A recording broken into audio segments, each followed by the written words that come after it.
Think of Oxford and it's the history and academic achievement that comes to mind, but this 4-month-long trial has exposed a different, deeply disturbing world just a few miles from the city centre. Here on the Cowley Road, vulnerable girls as young as 11 were preyed on by men. They were raped, exploited, even sold. Okay. But specifically to the incident that we... At the heart of the gang were 2 sets of brothers. She said that that's you. Why would she say that? That wasn't me. In police interviews, Anjum Dogar insisted it was mistaken identity. But his brother Akhtar, like most of the men, refused to say anything. How do you get around? No comment. Ever been in this room? Bassam Karar and his brother Mohammed were accused of being particularly violent in this already brutal business of abusing children. Were you involved in any sexual activities with anyone with any girl knowing they were under 13 years of age or 13 years of age? No comment. But this young woman, known in court as Girl 3, was one of their victims. She was plied with drink and drugs, then forced to have sex with them and strangers they brought in. Just 12 when first approached, she describes herself as a child with makeup on.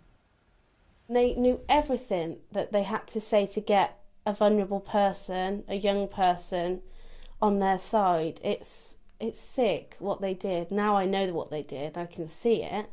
But at the time you have no idea what is happening to you. The gang often brought the girls to this hotel in the city. The court heard how men would arrive to abuse them by appointment. Some customers travelled from places like Bradford and Leeds. Girls were also trafficked to Coventry, Manchester and London, either to be shown off or to have sex with men. Police emergency. I could hear a woman getting slapped about next door to my room. This was 2006 when a guest in another room became so worried by what was happening next door, he called the police. It sounded like the guy had a prostitute in his room and started turning a bit sour on her. It wasn't a prostitute, it was Girl 3. She was 14 and was being raped and beaten in this room by Bassam Karar. There was a police investigation, but she was persuaded by another girl to drop the complaint. She says you couldn't say no to these men.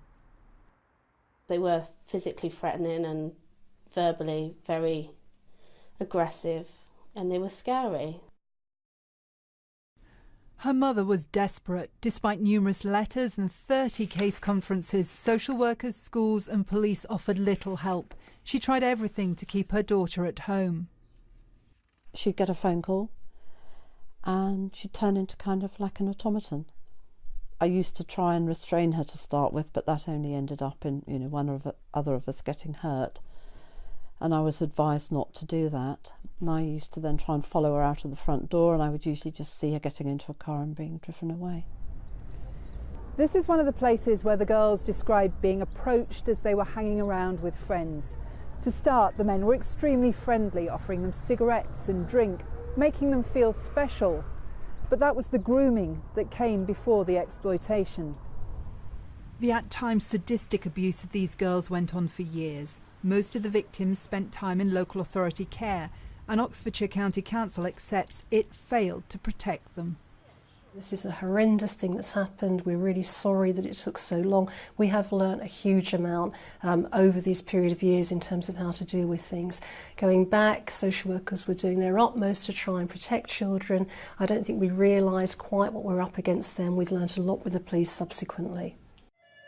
This case has also raised questions for the local community. Most of the men were of Pakistani origin, and the court was told the majority of customers were Asian. The victims were all white girls. For Dr. Hojat Ramzi, a leading member of Oxford's Muslim community, everyone needs to learn from the case. There is an issue and we cannot put it under the carpet. Enough is enough. And it is our responsibility, the community of the Muslim and the non-Muslims, they should get together to rectify these sort of evil things out of our society. It took some of the victims a long time to speak out about the abuse they faced. Many of them now hope that today's convictions will encourage other girls to come forward if they're being exploited. Alison Holt, BBC News, Oxford.